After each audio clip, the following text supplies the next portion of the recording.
What's good? What's good? Welcome back to Invest and Trade with Jax. Good morning from Canada. Hope everybody's doing well. Happy Monday. Hope you had a fantastic weekend. I enjoy flying my drones on weekends. I post my videos on Instagram if you want to check it out. Jax_IGC.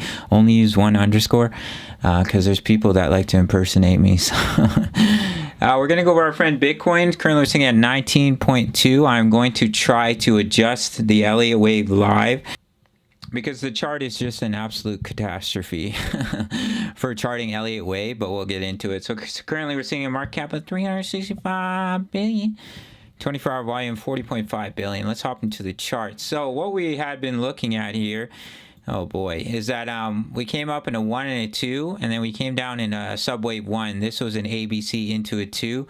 But as you can see here, we just continued to trade sideways. I was watching this symmetrical triangle. I'm just going to take this price target out. Going to take this out. Yeah, we bounced off here. So I was watching this symmetrical triangle. We broke down, fake out to the downside, pump up, liquidate the shorts, stop out the shorts, and now we're continuing to trade sideways, and that is exactly why I don't trade patterns. So the bearish wave count is a 1 into a ABC into a 2 and looking to come down into a 3. But then I have to adjust all this wave count because of this sideways price action. So really the only thing that I could be looking at here is that here's your larger wave 1 in blue. We had a wave 2 pullback. I can't even hardly look at this as a, because look at the subwaves, guys. You have a wave 1 down, or look at the larger wave count. You have a wave 1 down in blue, right? And then you have a wave 2 pullback that takes basically 2 days. And then you come down in a subwave, right? The subwave should be much quicker than your larger waves. So you have a wave 1 to the downside. And now if you were to count all of this as a wave 2, which is just ridiculous, you're looking at 7 days, almost 8 days for a subwave. It doesn't make any sense. So the only thing that I could really be looking at here is that this is a 1. We came down in a 1. This is a wave 1. And all of this is a 2. And we'd have to look at some sort of Elliott wave triangle here. Where we came up in an A, you'd have to be looking at this as like an ABC into a B. Let me actually use, oh God, this is tough. So you'd have to be, let me grab it. You'd have to be looking at this as an A, and this is ABC into a B. This is a C, this could be your D. And this possibly your B or E, but I would look at the E being right here, and then you break down, you push back up. So it's really just a mess, but that's really the only thing that makes any sense to me, is that all of this was a wave 1, and this is a wave 2 pullback, but it's too shallow. That's another problem here. If I take my Fib retracement from the top to the bottom of the wave 1, yeah, it did meet the minimum target, which is a 0.382 for a wave 2 pullback. It did meet that.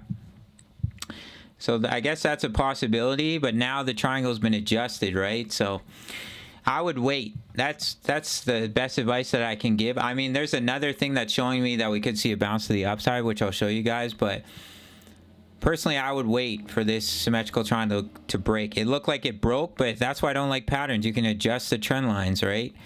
So if this were to break down, we get rejected, we break down, we come down to 17.6, and we start to push down to 17K in a wave 3. But if we break out to the upside, yeah, this bullish wave count is, unless it's a 1 2 1 2, then the upside would push you up to about 20.5K. Now I actually have a little bit more bias now that we could see a breakout to the upside. And the reason for that is to look at the DXY and look at Ethereum. So we look at the DXY.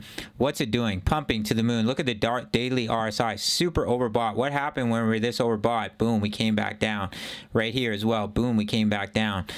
So the fact that Bitcoin is holding strong while the DXY is pumping is a sign of buying pressure. And we also have a bullish divergence on the on Bitcoin. We create a lower low, higher low on the 4-hour chart. If we pop over to the daily, just ignore these numbers. I'll go over it in a sec.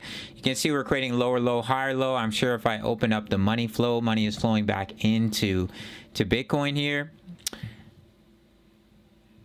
So money flow is actually low. It's come all the way down to the bottom section, which could cause a bounce as well. But the fact that the DXY is pumping and Bitcoin is holding strong, and XRP just absolutely flew, so that might be why a lot of investors are buying right now, is because of the breakout for XRP, thinking that it's a leading indicator. So once the DXY starts to come down, then Bitcoin should pump. That's the usual scenario, unless it just doesn't affect the price at all, but I doubt it. And looking at Ethereum, well, we've come down to a strong level of support. You could definitely see this as a buy zone for a trade opportunity. We're creating lower lows, higher lows. Looks like an inverse head and shoulders on the 4-hour time frame.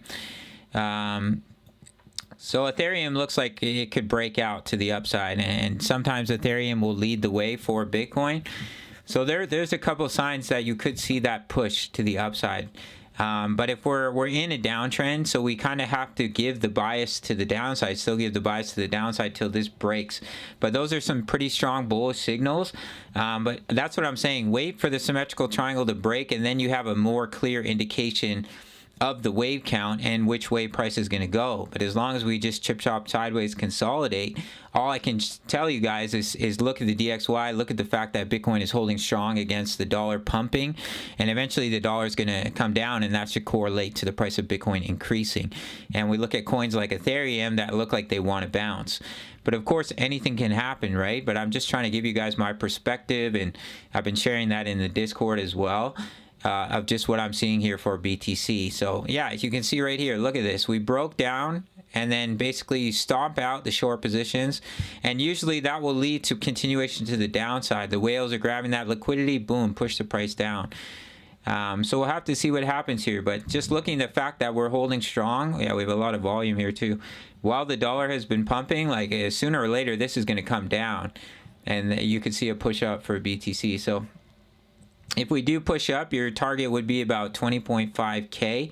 And then, of course, if we break down, then you'll see that continuation. If we do break down, you know, we start to, especially if we lose 18.4, 18.3, then I think you'll see continuation down to 17K. But until this triangle breaks, we don't have really clear direction, in my opinion. But looking at the dollar and looking at Ethereum, you could make an argument for the bullish scenario also being probable. All right, guys, that's basically it for this one. If you want access to the Discord, it's absolutely free if you sign up to Bybit and email me your sign up email. We have over 2,000 members posting chart patterns, talking all things crypto at the $10 membership. You can get my exact entries, access, and take profits for my trades. I can't open it up because I just gave a couple signals, and I also post my analysis in there usually before the videos. It's $10 a month, and make sure to sign up to Bybit. Check out my full-length tutorial. That's where I do all my trading. Incredible platform. No fees on spot trading until the end of December. And I think that's it for this one. So I'll see you in the next video. All right, much love. Take care.